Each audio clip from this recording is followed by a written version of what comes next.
In this 3-minute ConvertKit tip, you are going to learn what the most underrated feature that can make your email marketing most efficient.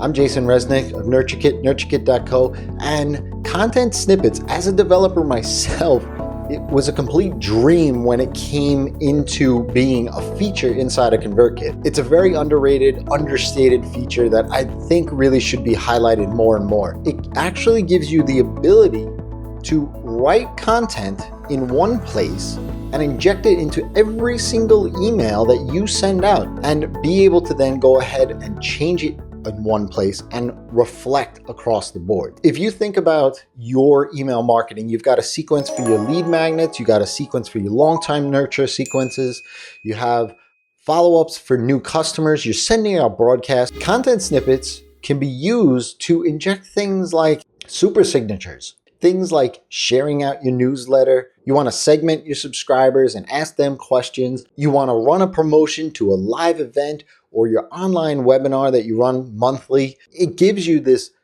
library of sorts of content snippets, pieces of content that you can then go ahead and use wherever you need. So let's dive in and I'll show you exactly how to use it. Let's take example, this broadcast. Now, if you click on the plus icon in the margin to pull up the content blocks, you'll see snippet. Click on snippet and this will appear. So I have three snippets.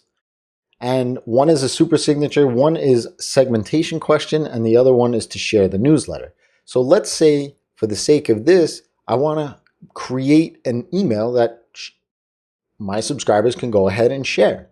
So if I click preview, you can see all of this content is put in based on this liquid code that is put in place here. I can actually just use this everywhere in my lead magnet follow-up sequences and so on and so forth, and this will be placed.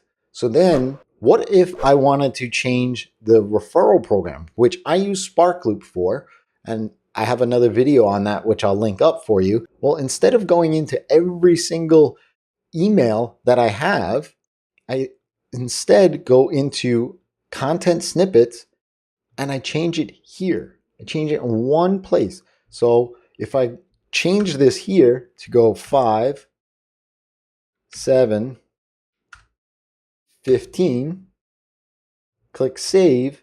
If we go back to the broadcast and click preview, you'll see that that was changed. So I could change it up in one spot and it's done everywhere. That's the great piece of this. I don't have to worry about going into every single email and updating this. Now, once I have it in my emails, I can edit it in one place and it automatically updates. If this was helpful, go ahead and smash that like button. And if you haven't already subscribed to the channel, go ahead and do so and click that bell icon so that you get notified the next time a 3-minute ConvertKit tip drops. And until next time, as I always say, when you treat your email list like humans, amazing transformations happen.